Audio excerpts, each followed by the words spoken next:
గతమేంది, వర్తమానమేంది, భవిష్యత్ ఏంది. సార్ గతంలో మొన్నటిదాకా 10 ఏళ్ళు తెలంగాణలో కేసీఆర్ పరిపాలన చేశాడు. అవును సార్. ఆయన చేసిపోయిన ఉద్దారకం ఏంటి, దాని పరిణామాలు ఇప్పుడు ఏ రకంగా ఉన్నాయి. సాగునీటి ప్రాజెక్టులు ఉన్నాయి, లేకుంటే ల్యాండ్స్ భూములకు సంబంధించినటువంటివి ఉన్నాయి, ఇంకా ఇతర మౌలిక సదుపాయాలకు సంబంధించి ఉన్నాయి, లేకుంటే ఫార్మాకు సంబంధించినటువంటి ఇండస్ట్రీస్ సంబంధించి పరిశ్రమలకు సంబంధించి ఉన్నాయి.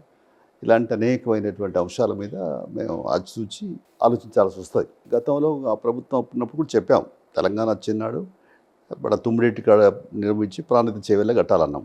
ఆయన అక్కడ కాదు, నేను కాళేశ్వరం అడ్డుకట్టేస్తాను, లేకుంటే మేడిగడ్డ ఇవన్నీ ఆయన చేశాడు. కాబట్టి చూస్తున్నాం, అప్పుడు చెప్పాం, వినలేదు. ఇప్పుడు ఎస్ఎల్బీసీ చూడండి, అది ఎంత దూరం పోయింది. మేము విజిట్ చేసి చెప్పాము, కేసీఆర్ గారు ఇది ఎప్పుడో లాంగ్ బ్యాక్ 40 ఏళ్ళ కింద అంజయ్య గారు వేశారు ఫౌండేషన్, తర్వాత ఎన్టీ రామారావు వేశాడు, తర్వాత ఇప్పుడు ఉన్న పరంగా 20 ఏళ్ళ నుంచే వైఎస్ఆర్సీకి 2005లో వేశాడు. అంటే 20 ఏళ్ళ నుంచి వెళ్ళి ఇంకా నత్తనడకనే ఉన్నది.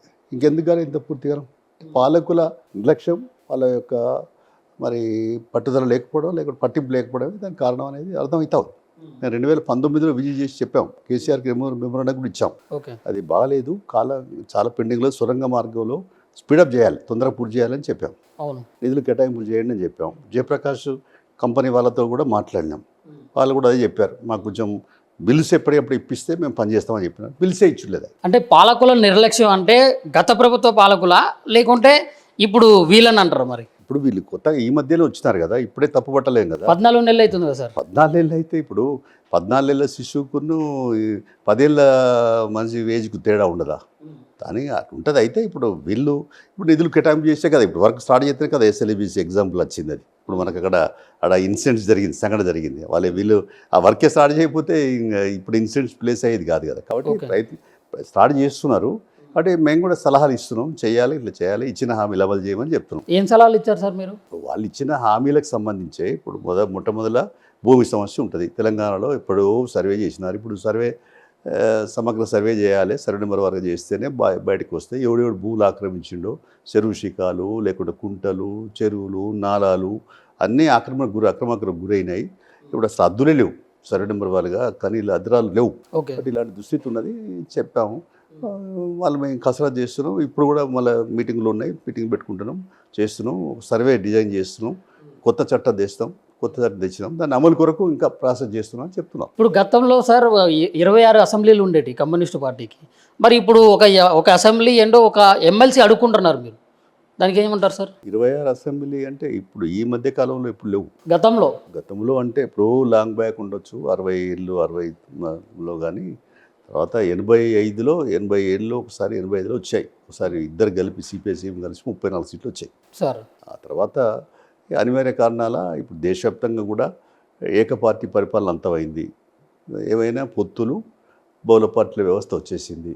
అందులో భాగంగా కమ్యూనిస్టులకు కూడా ఈ పార్లమెంటరీ పంతాన్ని నమ్ముకున్న తర్వాత అనివార్యంగా కొన్ని ఇబ్బందులు వచ్చి, తర్వాత ఈ పెట్టుబడిదారీ బూర్జువా వ్యవస్థలో ఎన్నికల ఎత్తుగడలు కూడా రకరకాల మారుతున్నందువల్ల కూడా ఆ ప్రభావం మా మీద పడి ఇబ్బందులు అవుతా ఉన్నమాట వాస్తవం. దానిలో లేదు కానీ కాదు. తర్వాత మేము 2004లో మేము 6 ఉన్నాం.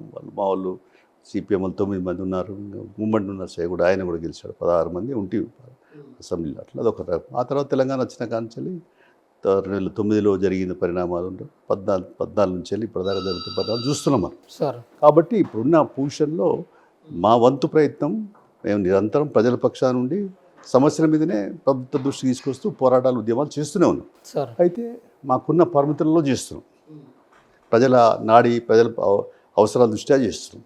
ఇప్పుడు ఉదాహరణకి వరంగల్ జిల్లాలో, లేకుంటే మేడ్చల్, ఇప్పుడు ఇక్కడ అయోధ్య నగర్లో చాలా చోట్ల భూదానికి భూములు అక్రమణకు గురవుతూ ఉంటాయి. బొల్లెపల్లి అనేటువంటి మన ఈ కిలా వరంగల్ అంటే అక్కడ మన ఈ వీళ్ళు ఏవైతే ఉందో రియల్ ఎస్టేట్ వ్యాపారులు కనీలు బాధ మా భూమి అమ్ముకోవడానికి ప్రయత్నం చేస్తున్నారు. స్వయంగా ప్రభుత్వం అని తెలిసి నేనే స్వయంగా వెళ్ళాను, చూసి అక్కడ చేసి ఇప్పుడు అక్కడ గుడిసెలు వేసాం. గుడిసెలు తీసేస్తే కేసీఆర్తో ఫైట్ చేస్తాం. కేసీఆర్ కూడా ఒప్పుకొని అక్కడ మళ్ళీ గుడిసెలు ఇచ్చాడు. ఆ రకంగా ఇప్పటికీ పోరాటాలు, ఉద్యమాలు కమ్యూనిస్టులు తప్ప వేరే వాళ్ళు పేదోళ్ళ పక్షంగా, ఎస్సీ బీసీ బడుగు బలైన పక్షంగా పోరాటాలు చేసేవాళ్ళు కమ్యూనిస్టులు తప్ప వేరే పార్టీలు చేయరు. మాటలు చెప్తారు తప్ప చేయరు. అయితే ఆ ప్రజలలో చైతన్యం రావాలి. ఇంకా ప్రజలలో పార్టీది మా కొరకే ఉన్నది అనే భావన రావడానికి ఇప్పుడు అవకాశవాద రాజకీయాలే కదా. ఇప్పుడు నీకు ఉచితాలు అన్నీ ఇస్తున్నారు. మన సుప్రీంకోర్టు వ్యాఖ్యానం చేసింది కదా, ఉచితాలు అన్నీ ఇస్తున్నారు. ఏమిటి ఎన్నికలు అంటే ఉచితాలతోటి ఎన్నికల అనే పరిస్థితి వచ్చింది కదా. కానీ ఈ రకమైన ప్రభావాల మధ్యనే కొంత సీట్లు తగ్గినా మా పోరాటాలు, ఉద్యమాలు మేము మళ్ళీ ఇంకా ప్రజలను చైతన్యపరిచే ప్రక్రియ పోవాలి. ఇప్పుడు 100 సంవత్సరాలు సిపిఐ ఈ దేశంలో స్థాపించబడి మరి 100 ఏళ్ళుగా ఉంది కదా. ఏ పార్టీ అయితే లేదు కదా. అంటే దీని సిద్ధాంత పునాది ఉంది కాబట్టి ఈ పార్టీ ఉన్నది. దీనికి కార్మిక సంఘాలు, రైతు సంఘాలు, కూలీ సంఘాలు, లేకుంటే యువజన, విద్యార్థి, మహిళ అన్ని ప్రజా సంఘాలు ఉండి దానికి సంబంధించి కార్మిక సంఘాలు ఉండి ఒక పరిపక్వత నిర్మాణపరంగా పనిచేస్తుంది. ఇప్పుడు రాష్ట్ర విభజన జరిగిన తర్వాత మీరు ఎన్ని పోరాటాలు చేశారు, ఎన్ని ఉద్యమాలు చేశారు సార్? ఏ రకమైన ఉద్యమాలు? రాష్ట్రం ఏర్పడ్డ తర్వాత మీకు తెలియదా, సేవ్ ధర్నా చౌక్, ఇందిరా పార్క్ ధర్నా చౌక్ కేసీఆర్ ఎత్తెత్తే పోరాడింది ఎవరు? సిపిఐ ఆఫీసే మగ్దుంబమనే పోరాటానికి నిలయంగా అయింది. 1 నెల రోజులు ధర్నాలు, రిలే దీక్షలు చేశాం.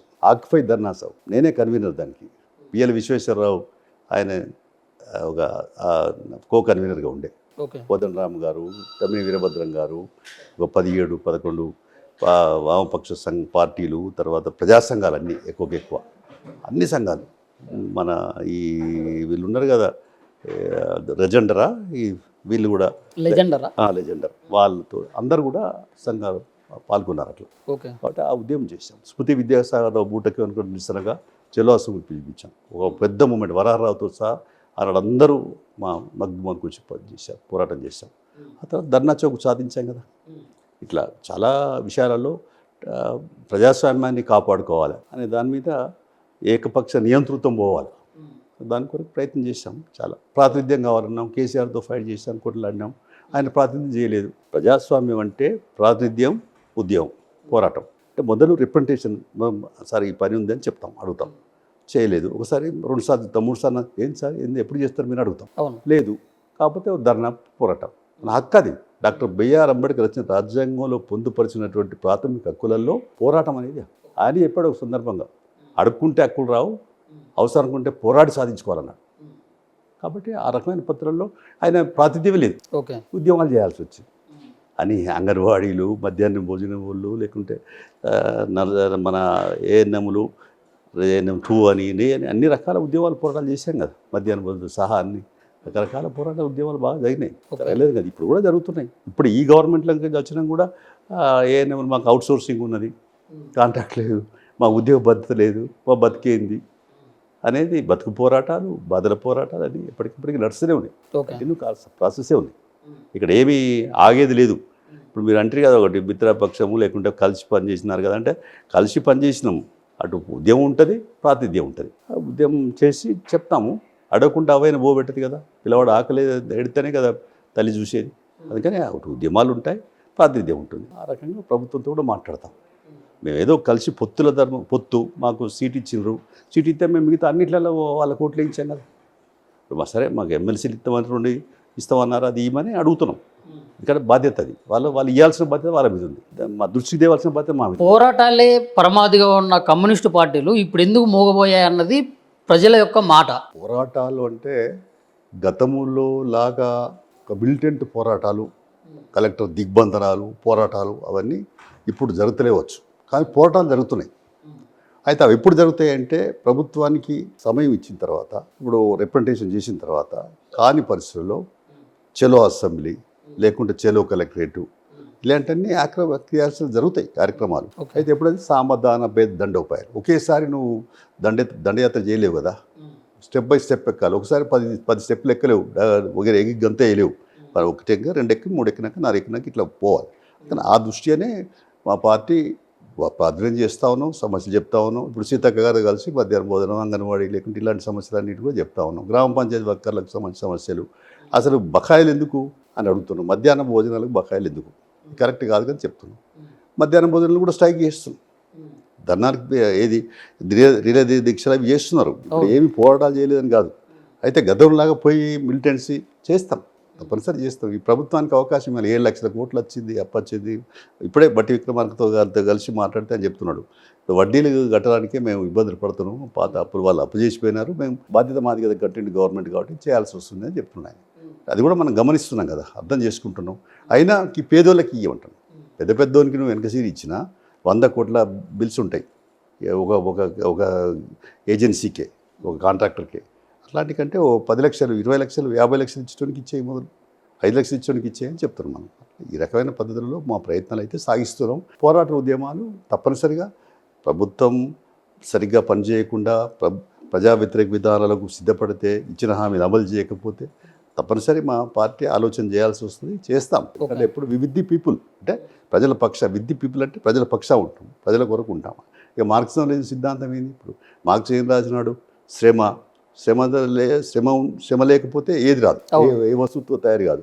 శ్రమ ప్లస్ పెట్టుబడి కలిపితేనే వస్తువు వస్తుంది. అవును. కాబట్టి శ్రమకు తగ్గ ఫలితం కావాలని కదా పోరాటం.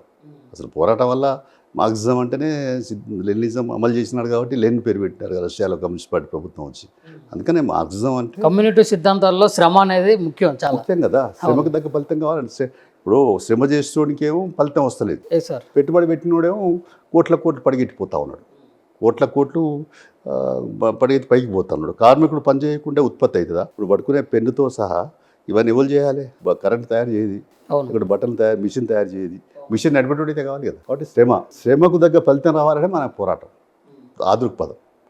దాంతో ఈ ఆరాటం వల్ల ఈ అంతరాలు లేని సమాజం ఇప్పుడు బాగా కోట్ల పరిగెత్తిపోతున్నాడు, పూర్తిగా డౌన్ గుడిసెలలో ఉంటుండే. ఇంకా శ్రమకు తగ్గ ప్రతిఫలం కాంగ్రెస్ పార్టీలో వస్తుందని, కాంగ్రెస్ ప్రభుత్వంలో వస్తుందని మీరు నమ్ముతున్నారు సార్? కాంగ్రెస్ ప్రభుత్వం వస్తుంది, కమ్యూనిస్ట్ ప్రభుత్వం అంటలేదు. ఇప్పుడు ఇక్కడ కమ్యూనిస్ట్ ప్రభుత్వం వస్తే కూడా రాదు. ఇప్పుడు కేరళలో కమ్యూనిస్ట్ ప్రభుత్వం వస్తా రాదు. ఈ రాజ్యాంగంలోనే మార్పులు రావాలి. అప్పటిదాకా మరి నేను ఆ మార్పులు వచ్చేదాకా నేను కామ కూర్చుంటాను, చేతులు కట్టుకుని కూర్చుంటాను కాదు కదా. మన ప్రయత్నం మనం చేయాలి కదా. మనం ఇందులో ఉండి ఇప్పుడు మార్క్స్ చెప్పినాడు, మనం బురదలో వెళ్తే బురద జిమ్మదా మన మీద? ఈ పెట్టుబడిదారి వ్యవస్థ ప్రభావం పడుతుంది మా మీద. ఎప్పుడు కడుక్కుంటూనే ఉంటాం మేము. ఇప్పుడు ఒకసారి మీతో స్నేహితం చేసినాం, తప్పు జరిగింది, రియలైజ్ అయ్యి దాన్ని సరి చేసుకుంటూ పోతూ ఉంటాం. అయితే నిరంతర ప్రక్రియ ఇది. ఒకరోజు స్నానం చేసి రెండో రోజు చేయకపోతే ఉండగలుగుతాడు మనిషి, గడుకోకపోతే. అట్లాగే ఎప్పటికప్పటికీ ఆత్మవిమర్శ, అంతర్మదనం చేసుకుంటే ఉంటాం. అందుకనే ఇప్పుడు రేపు ఒక్కరోజే వస్తుంది అనేది కాదు. ఇప్పుడు దీని నిరంతర ప్రక్రియ. దీనికి ఇప్పుడు వియత్నాం పోయి వచ్చాను నేను మొన్న ఆగస్టులో. వియత్నాం దేశం చూసాం. అక్కడ ఎంతో ప్రయత్నాలు చేస్తే ఆ దేశంలో వాళ్ళు ఎంత త్యాగాలు చేసిండ్రు. ఆ కూర్చి టన్నల్స్ కూర్చి టన్నల్స్ చూస్తే అందులో గవర్నమెంట్ ఉండి గెరిల్లా పోరాటాలు చేస్తున్నారు. మనమేమో ఇక్కడ గెరిల్లా అంటే పైనుండి పోరాటాలు తుపాకులు పట్టుకొని, అక్కడ వాళ్ళు అండర్ గ్రౌండ్లే గెరిల్లా అంటే లోపడి సొరంగ మార్గం ద్వారా. కాబట్టి ఒక్కొక్క దేశంలో ఒక్కొక్క రకమైన జరిగినాయి ప్రపంచ పరిణామాలు చూస్తూ ఉంటే. మన దేశంలో ఉన్నటువంటి కాలమాన పరిస్థితులలో మన దేశంలో ఉన్నటువంటి వ్యవస్థ ఇంకో దేశం లేదు. మన ఏంది వ్యవస్థ ఇక్కడ? కులాలు, మతాలు, కులాల నిచ్చెనమెట్లు. ఒక బీసీలలో ఎన్ని కులాలు ఉన్నాయి, ఒక ఎస్సీలలో చూస్తే కూడా ఆశ్చర్యపోతాం అప్పుడప్పుడు. కాబట్టి ఇట్లాంటి వ్యవస్థ ఉన్నది. కాబట్టి దీన్ని కమ్యూనిస్టులు ఇక్కడ అధ్యయనం చేసి దీన్ని అయితే చీలికలై. అందుకని సిపిఐ అయింది, తల్లి పార్టీకి ఏం చెప్తుంది? పునరీకరణ కావాలి.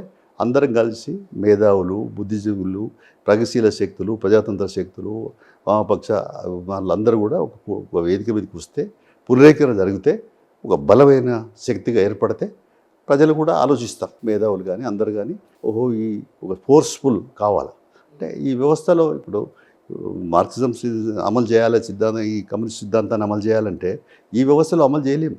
మార్పులు జరగాలి కదా. ఇప్పుడు ఈ రాజ్యాంగంలో ఈ సాధ్యం అయ్యేటి కావు కదా. రాజ్యాంగంలో సాధ్యమే చేయాల్సిందే. ఇప్పుడు కేరళలో ఉంది కమ్యూనిస్ట్ ప్రభుత్వం, ఏం ఖాళీగా లేదు. అక్కడ 14 రకాల వస్తువులు, చాలా నామినల్ రేట్. ఇక్కడ వ్యవస్థలో మార్పులు జరగాలంటే కమ్యూనిస్ట్ పార్టీ నాయకుల మైండ్లో మార్పులు జరగాలి, వాళ్ళ యొక్క ఆలోచన విధానంలో మార్పులు జరగాలని చెప్పి ప్రజలు అంటున్నారు సార్. ఇప్పుడు కమ్యూనిస్టు పార్టీల నాయకులలో మార్పులు జరగడం అవసరమే. ఏం మార్పులు జరగాల? ఇప్పుడు మనం పొద్దస్తమానము ఇప్పుడు ఇవాళ ఉన్నటువంటి వ్యవస్థలో చీరికలు అయిపోయినందువల్ల కూడా చిక్కిపోయినాం. ప్రజల విశ్వాసాన్ని చూరగొనలేకపోతున్నాం, ప్రజల విశ్వాసం పొందలేకపోతున్నాం. కమ్యూనిస్టులు అంటే ఒకనాడు మా వాళ్ళు అనుకున్నారు. తెలంగాణ సాయుధ పోరాటం ఇప్పటికీ ఎందుకు గుర్తు చేసుకుంటాం మనం? ఆనాటి త్యాగాలు వెలగట్టలేనివి. ఆనాడు ప్రజలు వెట్టి చాకిరి, బానిసతో మగ్గినారు. అయాని బాంఛన్ కాల్మగతం దురాఘాతంలో అనేక నష్టాలకు గురైనారు. తన్నులకు, గుద్దులకి, అన్నిటికీ ఇబ్బంది పడ్డటువంటి నేపథ్యం ఉంది. కాబట్టి అప్పుడు ఎవరు అండగా నిలిచినారు? ఎర్రజెండా పార్టీ అండగా నిలిచినారు. కమ్యూనిస్టులు సిపిఐ సాయుధ పోరాటం చేసి దాంతో వీళ్ళందరూ కూడా బడిచలు ఊడ్చలు కత్తులన్నీ పట్టారు కదా. దొడ్డికోర ఏమిటి, ఆయన పశువులు కాసుకుంటూ గొర్రెలు కాసుకుంటూ ఉంటాడు. ఆయన ఆ సంఘం ఊరేగింపులు వచ్చినాడు. అన్నీ ఊరూర సంఘాలు పెట్టినారు. సంఘమే అప్పుడు ఉద్యమం చేస్తూ ఉంటే అక్కడ కడివెంటిలో అక్కడ విష్ణు రామచంద్రరెడ్డి తల్లి జనకమ్మ అని కాల్పులు కనిపించింది. ఫస్ట్ ఎన్కౌంటర్ అయింది దొడ్డి కుమరయ్య తొలియామరవి. దేనికి అది పోరాటం, ఈ వెట్టి చాకి రద్దు, డబ్బులు ఇవ్వకుండానే పని చేయమని ఇప్పటిదాకా మనం అనుకున్నాం. శ్రమ, ఈ శ్రమ అనేది ఫ్రీగా చేయాలి. ఇంకా ఇప్పుడే కొన్ని పైసలు ఇస్తారు, అప్పుడు ఫ్రీగానే. ఈ కొన్ని పైసలు ఇది కొంత ఎట్లా వచ్చింది, పోరాటాలు చేస్తేనే వచ్చింది. పోరాటం చేయబోతే ఇవి వచ్చేది కాదు. ఇవి కూడా వచ్చినాయి అంటే ఎన్నో త్యాగాలు చేస్తేనే కదా, ఎంతోమంది బలిదానాల పునాదుల మీద ఈ ఫలితాలు వచ్చినాయి. ఇప్పుడు ప్రస్తుత ప్రచారంలో మరి శ్రమ దోపిడీ లేదంటారా? శ్రమ దోపిడీ విపరీతంగా ఉంది. శ్రమ దోపిడీ ఉన్నదనే కదా పోరాటం. ఉన్న కమ్యూనిస్ట్ పార్టీలు ఉన్నదే శ్రమ దోపిడీ. శ్రమకు దగ్గర ఫలితం రావాలనే కదా. ఇప్పుడు ఆదాని అంబానీకి కానీ లక్షల కోట్ల రూపాయలు ఎట్లా వచ్చినాయి, ఎక్కడి నుంచి వచ్చినాయి? వాళ్ళు ఏమన్నా మనం శ్రమ చేస్తేనేమో వాళ్ళు శ్రమ చేసినారు ఏమన్నా అంటే? ఈ ప్రభుత్వాలు పాలకులు వాళ్ళకి సహజ వనరులు కట్టబెట్టారు. కృష్ణా గోదావరి బేసిన్లో గ్యాస్ నిక్షేపాలు ఉన్నాయి, వాళ్ళకి ఇచ్చాడు కాంట్రాక్ట్. ఇప్పుడు మనం చేస్తున్నాం గ్రానైట్ స్టోన్స్, లేకపోతే ఈ మన బంగారు గనులు, లేకుంటే ఈ ఇనుప ఖనిజాలు, లేకుంటే ఈ ఐరన్ ఓరు, ఇవన్నీ మేము ఉలాపూర్ ఐరన్ ఊరు పోయొచ్చాం కదా, చూసాం. కాబట్టి ఎన్న ఎట్లా ఉందంటే కాంట్రాక్ట్ ఇచ్చేస్తాం. ఇప్పుడు మన గుట్టలన్నీ ఉంటాయి, ఆ గుట్టలన్నీ ఇప్పుడు గ్రానైట్ స్టోన్ అయితేనే కదా కాంట్రాక్ట్ తీసుకుంటాడు. తీసుకొని గనుల శాఖ ఉంటుంది కదా, మైన్ తీసుకుంటారు కదా, దానికి వాళ్ళు ఇష్టం ఉన్నట్టుగా చేసుకుంటారు. అడ్డగోలుగా సంపాదించుకుంటారు, కోట్లు గడిస్తూ ఉంటారు. ప్రభుత్వం తరపున ప్రభుత్వ పరంగా నడపండి, మీరు ఎందుకు ప్రైవేట్కి ఇస్తారని మనం అంటాం. మేము ప్రైవేట్కి ఇస్తేనే మాకు లాభం నడుస్తుందని గవర్నమెంట్ అంటుంది. యాజమాన్యం సరిగ్గా చేయలేము, ఫెయిల్యూరే కదా. ఎందుకు చేయలేవు నువ్వు? ఇప్పుడు టెక్నీషియన్స్ ఇప్పుడు ఫార్మా కంపెనీ అనేక ఉన్నాయి, కంపెనీలు వచ్చినాయి, కొత్త వస్తున్నాయి. వాళ్ళు అలాంటి కొన్ని మీరు ప్రయత్నించినా కానీ అడ్డుకోలేని పరిస్థితి ఎందుకు వస్తుందా సార్? ఇప్పుడు వాళ్ళ అధికారులు వాళ్ళు చేయాలి, మనం చేయలేం కదా. ఇప్పుడు మన ఎక్స్పర్ట్ మాకు ఒకటి ఇవ్వండి, మేము చేసి చూసి. అయితే మీరు అధికార పార్టీకి అయితే ఎదురైతే పోరు, అధికారంలో ఉన్న వాళ్ళకి అయితే అధికారం పోకపోతే ఇవన్నీ ఎక్కడైతే అధికారం అసెంబ్లీలో ఉన్నప్పుడు ఎన్ని ప్రశ్నలు వేసినాం, ఎంత చర్చ చేసినాం, మొత్తం సాల్వ్ చేసినాం అసెంబ్లీ, లేకుంటే ధర్నాలు చేసినాం, లేకుంటే కూర్చున్నాం, నిలబడ్డాం, ప్రొటెస్ట్ చేసినాం, నిరసన చెప్పినాం. తెలంగాణ కొరకు కొట్లాడిపోతేనే తెలంగాణ వచ్చిందా? ఒక వ్యక్తి వల్ల రాలేదు కదా, పోరాటాలు చేస్తేనే వచ్చినాయి మార్పులే ఇవన్నీ. అయితే అంత అనుకున్నంత ఎందుకు రాలేదు? మనం ఇప్పుడు దోపిడీ ఎందుకు పోలేదు, దోపిడీ రాజ్యం ఎందుకు పోలేదు అంటే అదే దోపిడీ రాజ్యం పోయేదానికి ఇంకా పరిపక్వత మన దేశంలో ఉన్నటువంటి పరిణామాలు పరిస్థితులలో ఇంకా తెగింపు ఉద్యమాలు కావాలి, వస్తే అవుతుంది. ప్రజలు సిద్ధం కావాలి, ప్రజలు సిద్ధం చేయాలి. మొదలు ఇప్పుడు సైద్ధాంతిక అవగాహన కల్పించే ప్రాసెస్ చేసుకోవాలి, ఇప్పటికైనా మార్చుకోవాలి. అయితే గత తరం పోయింది, గత త్యాగాల తరం అది. ఇప్పుడు మేమంతా ఆ అవశేషాల మధ్యలో వచ్చిన వాళ్ళం. ఇప్పుడు వచ్చేది ఇంకా కొత్త జనరేషన్. ఇప్పుడు అంతా టెక్నాలజీ. ఇప్పుడు నీకు ఏమైనా సెల్ ఫోన్ పట్టుకుంటావు, మాట్లాడుతావు, పొరదిస్తావు. ఇప్పుడు అప్పుడు ఏమున్నది? అప్పుడు ఏం లేదు కదా. కాబట్టి ఇప్పుడున్న అలవాట్లు, ఇప్పుడున్న పరిస్థితులు ఇవన్నీ కొంత అంతర్మతం చేసుకొని ఇప్పుడున్న కాలమాన పరిస్థితికి అనుగుణంగా కొంచెం చర్చించుకోవాలి, మాట్లాడుకోవాలి. అది ఎట్లయినా పోరాటం లేకుండా అయితే ఏ పని కాదు. ఉద్యమాలే అంతిమంగా అవే వేదికలు, ఉద్యమాలు లేకపోతే చేయలేము. కాకపోతే ఎట్లా చేయాలనే దాని మీదనే. అందుకనే మేధావులు ఇప్పుడు మేధా పట్కర్ వచ్చి ఇక్కడ హైదరాబాద్లో ఒక మేధోమనం చేస్తున్నారు 3-4 రోజుల నుంచి.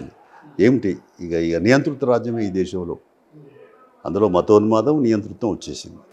ఇంకా స్వేచ్ఛ పరిపాలన ఎక్కడ ఉంటుంది? ఇంకా భవిష్యత్తు ఏమిటి? ప్రజాస్వామ్యం ఏమిటి? డాక్టర్ బిఆర్ అంబేద్కర్ రచించిన రాజ్యాంగాన్నే తిరగదూడే పరిస్థితి వస్తుంది. ఎట్లా ఏమిటి అనేది అనేక సంఘాలు కలిసి చర్చలు చేస్తున్నాయి, ఎక్కడెక్కడ జరుగుతున్నాయి. కమ్యూనిస్టులు కూడా మేము కూడా అదే జరుగుతుంది. మావి కూడా మహాసభలలో దీనిలో చర్చ పెడుతున్నాం. ఇప్పుడు సిపిఎం వాళ్ళు మొన్న ఒకరిని పెట్టిన రాజకీయ తీర్మానం ముసాయిదా పెట్టారు. మా మహాసభలు ఉన్నాయి, దానిలో మేము ముసాయిదా పెట్టుకుంటాం. మేము సిపిఐ చాలా స్పష్టంగా ఉంది ఏంటంటే ఈ నరేంద్ర మోడీ ప్రభుత్వం ఫాసిస్టు నియంతృత్వ పోకడలు కలిగినటువంటి ప్రభుత్వం. అంటే ఇది ఎట్లా చెప్తారు మీరు? అది అంటే ఇప్పుడు దానికి వాళ్ళు ఇప్పుడు మనకు సంబంధించినటువంటి వ్యవసాయానికి ఒక పైసా రుణమాఫీ కానీ వ్యవసాయానికి ఏం చేయరు. అదే కార్పొరేట్ సంస్థలకు 14 లక్షల కోట్లు మాఫీ చేశారు. దాన్ని బట్టి చెప్తాం. తర్వాత కట్టబెడుతున్నారు అన్ని సహజ వనరులు. అదే భూమికి వ్యవసాయానికి మద్దతు ధర ఎందుకు ఇయ్యాడు? స్వామినాథన్ కమిటీ సిఫారసు పెట్టిండు. మనం ఏమంటున్నాం ఇప్పుడు వీళ్ళు ఏమంటారు మద్దతు ధర అంటున్నాం, గిట్టుబాటు ధర కావాలి, సపోర్ట్ ప్రైస్. అవును. అది కూడా చట్టం లేదు ఇప్పుడు. చేస్తానని 3 సాగునీటి చట్టాలు తెచ్చి అది కూడా చేయలేదు కదా. కాబట్టి అట్లా అన్ని అబద్ధాలే. కాబట్టి వ్యవసాయం పట్ల చిన్న చూపు, కార్మికుల పట్ల చిన్న చూపు. వలస కార్మికులు కరోనాలో ఎట్లా బయటపడ్డారు? 20 కోట్ల మంది మొత్తం వలస కార్మికులు ఉన్నారు కదా దేశవ్యాప్తంగా.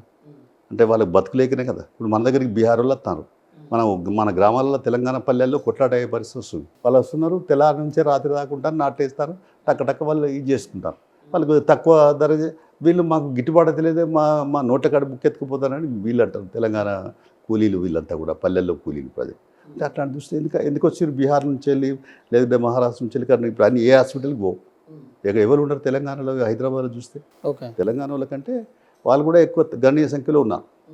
కాబట్టి ఇప్పుడు అందుకని వలస కార్మికులు ఎక్కడెక్కడ నీకు వాళ్ళకి కావాల్సిన సౌకర్యాలు కల్పించినందువల్ల, పరిశ్రమలు తీసుకురందువల్ల, కుటీర పరిశ్రమ ఏర్పాటు చేయనందువల్ల, నైపుణ్యత శిక్షణ ఇవ్వనందువల్ల యువత పక్కదారి బట్టి పోవాల్సి వస్తూ ఉంది. ఇది దుస్థితి. ఇప్పుడు వామపక్షాన్ని మేము నక్సలిజాన్ని అంతం చేస్తాం, 2026 వరకు లేకుండా చేస్తాం.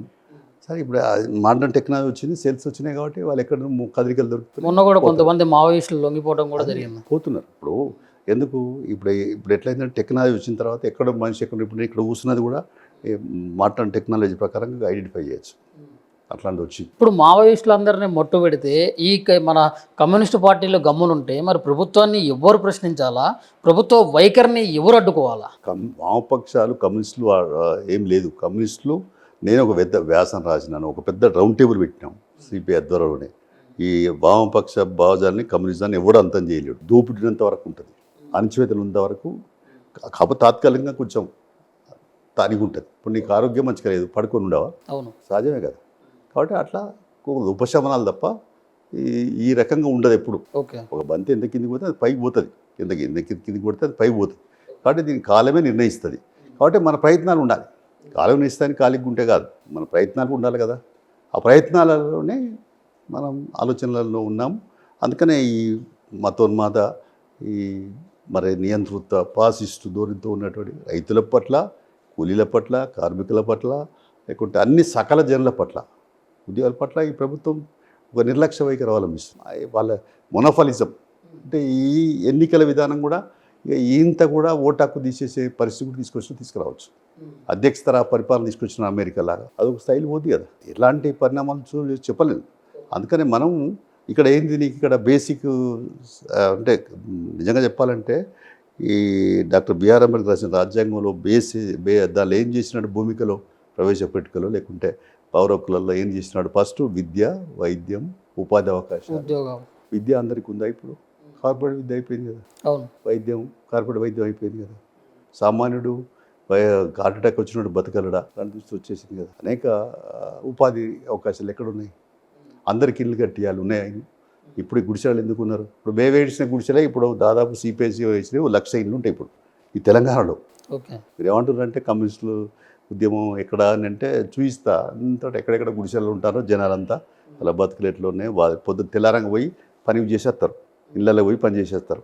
వాళ్ళు ఉంటారా గుడిసెలు? మూత్రం మలపుత్రం పోవడానికి ఇక్కడికి పోయి రావాలి. అంటే సామాన్య ప్రజలకా లేకుంటే ఇప్పుడు మీ కమ్యూనిస్టు జెండా ఎర్ర జెండా అనుకుంటే తిరిగే వాళ్ళగా? సామాన్య ప్రజలకు. మా అచ్యుతంలో మరి కమ్యూనిస్టులు అనేటోళ్ళు కమ్యూనిస్టులు ఎక్కడి నుంచి వెళ్ళేస్తారు? ఉద్యమాల నుంచే కదా వచ్చేది, పుట్టేది. ప్రజా ఉద్యమాల నుంచే కమ్యూనిస్టులు పుడతారు. వాళ్ళు ముడి సరుకు దాన్ని మంచి సానబట్టి తయారు చేసుకుంటాం అట్లా. కాబట్టి వాళ్ళు ఎప్పుడు తయారవుతారు? వాళ్ళు కమ్యూనిస్ట్ పార్టీ సభ్యులు సానుభూతి పరులుగా ఉండాలో అందరూ కాదు. సైద్ధాంతిక అవగాహన పెంపొందినప్పుడే అసలైన పోరాట పటిమ గలవాడు అవుతాడు. ఉద్యమాల నుంచే కమ్యూనిస్టులు పుడతారని చెప్పారు కదా సార్. మరి ఇప్పుడు తెలంగాణలో మరో ఉద్యమం రాబోతుందా? వస్తే తప్పనిసరి. ఇప్పుడు ఎప్పుడు వస్తుంది అనేది చెప్పలేం కదా. నవమాసాలు అయితే శిశువు బయటకు వస్తాడు. సమస్యలు బాగా పెరిగితే 5 సంవత్సరాలు అయితే, ఇంకో 4 సంవత్సరాలు అయితే రేవంత్ రెడ్డి దిగిపోతాడు. అది ఇప్పుడు రేవంత్ రెడ్డి ఉంటాడా, దిగిపోతాడా, ఎప్పుడు దిగిపోతాడా అని మనం చూసి చెప్పలేం కదా. ఇప్పుడు మన అన్ని వార్తలు మీరే వస్తున్నాయి కదా, టీవీలనే వస్తున్నాయి కదా. చెక్ పెడతాడు, ఇంకా కొద్ది రోజులలో ఈయన పోతాడు, లేకుంటే ఇంకోడతాడు ఇవి పోతూనే ఉన్నాయి కదా. ఇప్పుడు అవన్నీ చెప్పలేము మనం. ఊహాగానాల మీద మనం మాట్లాడలేము. ఎవరెప్పుడున్నా మన పాత్ర మనం పోషించడం, ఈ ఉన్నటువంటి వ్యవస్థలో గుడ్లో మెల్లలాగానైనా వీలైనంత వరకు పనిచేయడం, మనం బలపడాలి. మొదలు మన ఇల్లు చక్కదిద్దుకునే పని చేసుకొని బలపడుతూ ఇతర పైన పోరాటం చేసేదానికి సన్నద్ధం కావాలి. కానీ మొదలు సారపట్టుకొని మేము అన్నీ ఇప్పుడు ఈ 100 సంవత్సరాల ఉత్సవాలు జరుగుతున్నాయి. దీనిలో మా మహాసభలు అవి షెడ్యూల్ కూడా వచ్చింది. ఇది చేసుకుంటూనే ప్రజల మధ్య ఉంటాం, ప్రజాసభలు తీసుకుంటాం, ప్రజా ఉద్యమాలు నిర్మిస్తూ ప్రజామన్నలు పోవాలి. ఇప్పుడు ఎలాంటి ఉద్యోగం వచ్చే అవకాశం ఉంది సార్ ఇప్పుడు మామూలుగా తెలంగాణలో అయితే? తెలంగాణలో ఇప్పుడు ప్రస్తుతం ఏం చెప్పొస్తుంది మనం ఇప్పుడు రేపే ఏముంది, సాగునీటి ప్రాజెక్టులు ఉన్నాయి చూస్తున్నాము. ఇప్పుడు తుమ్మిడెట్టి కాడ ప్రాణిత చెవెళ్ళ అంబేద్కర్ ప్రాణిత చెవెళ్ళ ప్రాజెక్టు అది ఆగిపోయినారు, టీఆర్ఎస్ గవర్నమెంట్ ఆపేసింది. దాన్ని చేయాలంటున్నాం మేము మొదటి నుంచి, సిపిఐ చెప్తున్నది. తర్వాత ఇట్లా పెండింగ్ ప్రాజెక్టులు అన్నీ కూడా ఎస్ఎల్బీసీతో సహా నిన్నది ప్రస్తుతం జరుగుతుంది కదా, తుమ్మేడిగడ్డ, కాళేశ్వరం, ఇవన్నీ సమస్యలు ఉన్నాయి కదా అక్కడ ఎక్కడికక్కడ. వాటిపైన ఒక చర్చ పెడతాం, పెట్టి దానిపైన కూడా ఆలోచించి మొదలు సాగునీరు, సరే త్రాగునీరు ఒక రకంగా దొరుకుతున్నా వర్షాలు పడుతున్నాయి కాబట్టి సాగునీరు ప్రధానం కావాలి కదా. సాగునీరు వచ్చిందంటే బంగారు లాంటి పంటలు పండియచ్చు. తెలంగాణ మంచి భూమి. ఆ సాగునీరుని తీసుకొచ్చే ప్రయత్నంలోనే ఒక పెద్ద ప్రాజెక్టు ఎస్ఎల్బిసి టన్నుల ప్రాజెక్టు, మరి అక్కడ 8 మంది సజీవ సమాధి అయ్యారు. మరి వాళ్ళ గురించి ఏ యొక్క కమ్యూనిస్టు నాయకులు కూడా మాట్లాడకపోవడానికి గల కారణం ఏంటి? ఎందుకు మాట్లాడలేదు? ఇప్పుడు ఏదైనా అది వాళ్ళ ఆ 8 మంది నేనే మాట్లాడినాను, నేనే వీడియో పంపించాను. ఇప్పుడు ఎప్పుడో ప్రాజెక్ట్ అది, పాలకులే కారకులు అని చెప్పాను. ఇంకంతకంటే ఏం పదం వాడాలి? ఓకే, పాలకులు అంటే ఆ పాలకులా ఈ పాలకులా అనేది కాదు, ఎవడు పరిపాలన చేస్తే వాడు కారకుడే సార్. ఎందుకు? అప్పటి నుంచి ఇప్పటిదాకా పెండింగ్ ఉంది కాబట్టి, పని చేయలేదు కాబట్టి. తర్వాత ఇప్పుడు కూడా ఏదో ఇంత ఆలస్యం అయినందువల్ల తృప్పు పట్టిపోయింది. అది పైంది కింది సొరంగము నీళ్ళు టక్కన వచ్చేసినాయి. రన్నింగ్లో ఉంటే వేరే ఉంటుంది, ఆగిపోయి ఉంటే వేరే ఉంటుంది. కాబట్టి ఇలాంటి ఈ ఇన్సిడెంట్లో 8 మంది బలైపోయినట్టే వాళ్ళు. ఎందుకంటే చాలా కాలం పెండింగ్ ఉండి స్టార్ట్ చేసినాక తర్వాత దాన్ని కొంచెం పారదర్శకత తీసుకోవాల్సిన జాగ్రత్తలు తీసుకున్నందువల్ల కూడా ఇలాంటి ఇన్సిడెంట్ జరిగిందనే నాకున్న అభిప్రాయం. అంటే వాళ్ళకి న్యాయం జరగాలన్నట్లు మరి కమ్యూనిస్టు పార్టీల తరఫున మీరేమన్నా మాట్లాడారా, పోరాడారా అని చెప్పి అడుగుతుండా సార్? మేము వాళ్ళకు న్యాయం చేయాలి, అసలు దాని మీద సమగ్రమైన విచారణ జరగాలని అంటున్నాం మేము. ఎందుకు నిధులు కేటాయింపులు చేయలేదు? ఏజెన్సీ ఎంత కారణం, ప్రభుత్వం ఎంత బాధ్యత? ఈ చనిపోయిన వాళ్ళ సంగతి ఏంది? వీళ్ళు ఒక పెద్ద ఇంజనీర్లు, ఇక్కడ వాళ్ళు కాదు, వేరే ఇతర దేశస్తులు ఉన్నారని, ఇంకా 4 లేబర్ ఉన్నారని, ఇంకా 2 ఇంజనీర్లు ఉన్నారని, ఇవన్నీ ఉన్నాయి.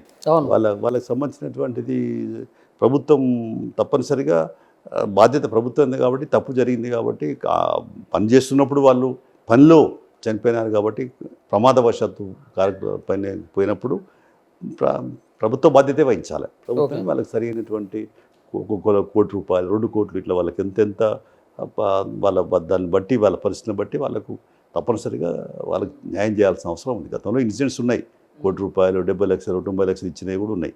మన స్టీల్ ప్లాంట్లో విశాఖపట్నంలో జరిగినప్పుడు కానీ, ఇక్కడ కానీ అక్కడ కానీ ఇలాంటివి ఉన్నాయి ఇన్సిడెంట్లు, మన దగ్గర కూడా ఉన్నాయి. కాబట్టి ఆ రకంగా చేయడం అనేది న్యాయంగా ఉంటుంది. ఓకే, మరి ఈరోజు బట్టి విక్రమార్క గారిని కలవడం అయితే జరిగింది. ఆయన మన తెలంగాణ రాష్ట్ర ఉప ముఖ్యమంత్రి. మరి ప్రజా సమస్యల గురించి చర్చించారా, లేకుంటే ఎమ్మెల్సీ మాకు కావాలి అని చెప్పేసి చర్చించారా? ఏ విషయాల గురించి మీరు మాట్లాడారు? ఓవరాల్గా ప్రభుత్వంలో ఉన్నటువంటి విషయాలకు సంబంధించి ఎప్పుడు మాట్లాడుతూనే ఉన్నాం, కలిసినప్పుడు చెప్తూనే ఉన్నాం. ప్రతిసారి ఇప్పుడు అంగన్వాడీ టీచర్ వాళ్ళకి సంబంధించిన బకాయిలు, మధ్యాహ్న భోజన బకాయిలు, అవన్నీ చిన్న విడుదల చేయండి. కొన్ని కుట్టు విషయాలకు సంబంధించి, అంటే కుట్టు ఎవరైతే బట్టలు కుడతారో ఎస్సీ ఎస్టీ బీసీ హాస్టళ్ళకు సంబంధించి, హాస్టల్లో బాలికలకి దుస్తులు కుట్టిస్తుంది గవర్నమెంటే. అది కూడా పొదుపు సంఘాల దాని ద్వారా వాళ్ళకి టీచింగ్ ఛార్జెస్ ఇవ్వాలి. నా మీద ఉన్నాయి ఇట్లాంటి బిల్స్ పెండింగ్ ఉన్నాయి, ఇవన్నీ అడిగాం, చెప్పాం. సరే, ఇక మాదేమో మళ్ళీ ఆయనే ఒప్పందం అప్పుడు ఉన్నాడు కాబట్టి ఆయన దృష్టికి కూడా తీసుకొచ్చాము. సాంబశివరావు గారు, నేను, ఇంకా మా కన్వీనర్ శంకరు, ఈ బాలనరసింహ, ఈటి నరసింహ కలిసి పోయి మాట్లాడి చెప్పినాం.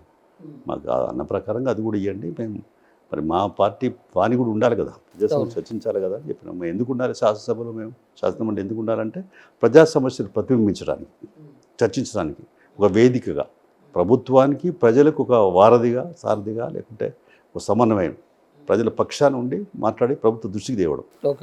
పరిష్కారం చేయకపోతే ఇంకా దానికి ఉండే ప్రాసెస్ కంటిన్యూ, ఉద్యమాలు, పోరాటాలు అవి ఉంటాయి. అట్లా అది ఆ రకంగా చెప్పాము, ఆయన దృష్టికి తీసుకొచ్చాం. విషయాలు పెండింగ్ బిల్స్ చిన్నవి ఉన్నాయి, అవన్నీ తీసేస్తే బాగుంటుందని చెప్పాం. సరే, మాకు అప్పులు ఉన్నాయండి, గత ప్రభుత్వం చేసింది, వడ్డీలకి కట్టలేక వస్తున్నాం ఆయన చెప్పాడు. ఏదైనా అవన్నీ ఒక భాగం, ఇది మాత్రం ఫస్ట్ ప్రయారిటీ బిలో పావర్టీ, పేదరికం ఉన్న వాళ్ళకి ఇవ్వండి, సెకండ్ ప్రయారిటీ తర్వాత ఇవ్వండి అని చెప్పాం. మరి ఇప్పుడు ఈ ఎమ్మెల్సీ సీట్ల విషయంలో ఉన్నాయా 5, బీఆర్ఎస్కి 1, మళ్ళీ ఎంఐఎంకి 1, ఇటు చూసుకుంటే ఎస్టీకి 1, ఈ 3 పక్కా ఫిక్స్ అయిపోయినాయి. ఇంకా మిగిలినవి 2 ఉన్నాయి. అది ఓసీ కేటగిరీ అండ్ ఇటు చూస్తే బీసీ కేటగిరీ వీళ్ళు ఉన్నారు. సొంత పార్టీ నాయకుల్ని కాదని మరి సిపిఐకి ఇచ్చే అవకాశం ఎంతవరకు ఉందంటారు? అవకాశం ఎంతవరకు ఉండదు అనేది మాకు సంబంధించిన సబ్జెక్ట్ కాదు. సమస్య ఏంటంటే మాకు హామీ ఇచ్చారు కాబట్టి ఇవ్వమని అడుగుతున్నాం అంతే. మాకు 2 ఎమ్మెల్సీలు ఇస్తామని హామీ ఇచ్చారు. అవును. కాబట్టి ఇప్పుడు మన గతంలో 2 సార్లు మహేష్ కుమార్ గౌడ్ అయినప్పుడు అడిగితే అప్పుడు ఇప్పుడు ఇవ్వలేము, నెక్స్ట్ ఇస్తామన్నారు. కాబట్టి ఇవ్వని అడుగుతున్నాం. వాళ్ళకి ఏమి ఇబ్బందులు ఉన్నాయనేది మాకు సంబంధం లేదు కదా. మాకు ఇచ్చిన మాట ఇవ్వని అంటున్నాం.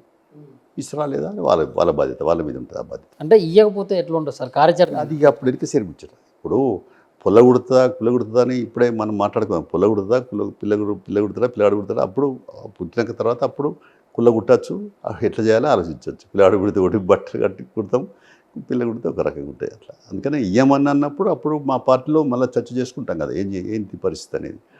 ఇస్తే కూడా పార్టీలో చర్చ చేసుకుంటాం కదా మళ్ళీ. అంటే ఇప్పుడు వీర నరేందర్ రెడ్డి గారు అండ్ సామా రామ్మోహన్ రెడ్డి వీళ్ళిద్దరు కూడా రెడ్డి ఓసీ దాంట్లో అయితే మ్యాక్సిమం సామా రామ్మోహన్ రెడ్డికి వస్తుందని చెప్పేసి ఓసీ కేటగిరీలో అంటే బయటకు వచ్చినటువంటి వార్తలు అవి. మరి ఇంకా పక్కన చూసినట్లయితే మరి బీసీలు ఇవ్వకపోతే మాత్రం వాళ్ళు పెద్ద ఎత్తున ఒక యుద్ధమే ప్రకటించేటట్లు ఉన్నారు సొంత పార్టీలో. మరి ఎట్లా అంటే ఎలాంటి కార్యాచరణ జరగబోతుంది అంటారు?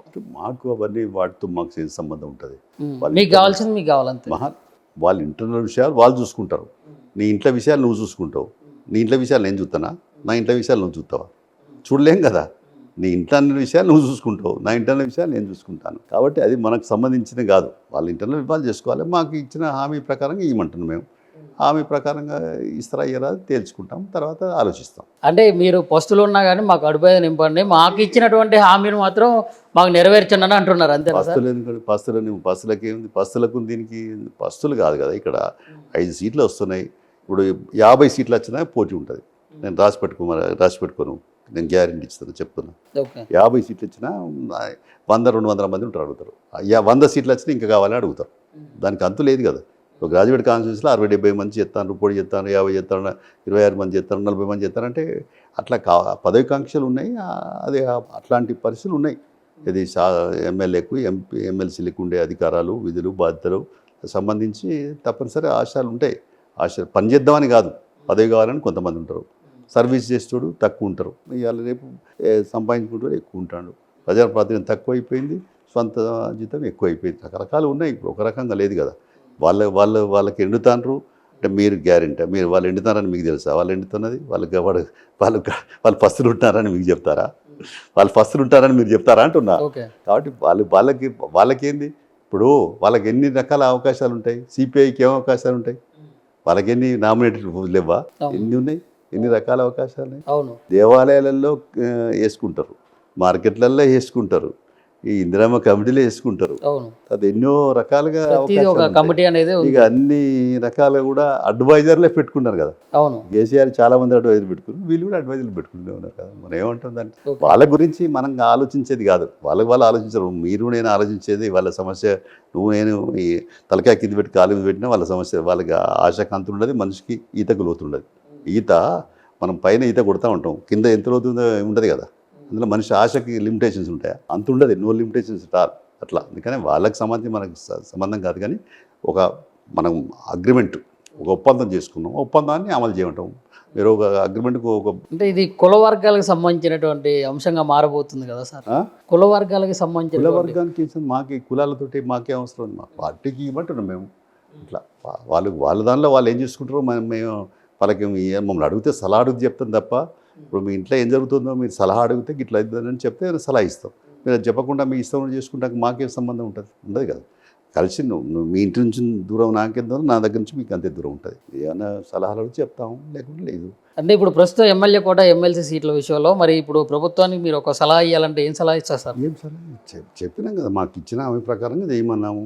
వాళ్ళు మమ్మల్ని అడగలేదు, సలహా అడగలేదు, మాట్లాడలేదు. మేము ఆలోచించుకుంటాం, మాట్లాడుకుంటాం. మేము ఇచ్చిన మాట నిజమే, హామీ ఇచ్చిన నిజమే అని చెప్తున్నారు వాళ్ళు. దాని మీద ఎక్కువ ఎందుకు మాట్లాడతాం? మనం అడిగిన ప్రశ్న ఎంత ఉంటుందో జవాబు గంతే ఉంటుంది కదా. మరి ఎక్కువ మనం మాట్లాడడానికి అవకాశం ఉండదు, అవసరము లేదు. నిరర్థకమైన చర్చలు అవసరం లేదు కదా, సార్థకమైన చర్చలు కావాలి. గత మునుగోడు ఎలక్షన్స్లో కోమటిరెడ్డి రాజగోపాల్ రెడ్డికి మీరు వ్యతిరేకంగా వెళ్ళినట్లు ఉంది కదా, మరి ఇప్పుడు ఆయన మంత్రి స్థానంలో ఉన్నప్పుడు మరి మీకు సపోర్ట్ చేస్తాడా? మీకు అసలు ఆ ఎమ్మెల్సీ సీట్ అయినా కానీ రానిస్తాడా? కోమటిరెడ్డి రాజగోపాల్ రెడ్డి 2018లో కాంగ్రెస్ నుంచి చేశాడు, మళ్ళీ రాజీనామా ఇచ్చి బీజేపీ నుంచి చేశాడు. బీజేపీ నుంచి చేస్తే మునుగోడు ఉప ఎన్నికల్లో మేము టీఆర్ఎస్కి భర్తీ ఇచ్చి ఆయన ఓడించాం. మళ్ళీ ఆయన బీజేపీ నుంచి మళ్ళీ కాంగ్రెస్లో వచ్చాడు. ఇప్పుడు ఆయన పోటీలో ఉన్నాడు. అంటే ఆయనకు మంత్రి పదవి ఇస్తానని చెప్పినారని చెప్తున్నారు, ఇస్తారో లేదో తెలియదు మనకి. కాబట్టి ఇప్పుడు మనతోటి మాత్రం ఆయనకు అనుభవాల నుంచి గుణపాఠాలు వచ్చినాయి. కమ్యూనిస్టులతో ఉన్నందువల్ల ఫలితం ఏంది, లేకపోతే ఏం ఫలితం వస్తుంది అని అనుకున్నాడు. కాబట్టి ఆయన మా పట్ల సానుకూలంగా ఉండి ఆయన మా కామ్రేడ్స్తో మా నాయకులతో కార్యకర్తలతో పనిచేసుకుంటూ ఉన్నాడు. అట్లా దానికి సంబంధించిన విషయం అంతే. ఇక ఆయన కాన్సెన్సీ వరకు ఇక ఆయన మా వాళ్ళు ఆయనతో కలుస్తున్నారు, ఆయన మాతో కలుస్తున్నాడు, ఆయన పనులు ఉంటే చేస్తున్నాడు.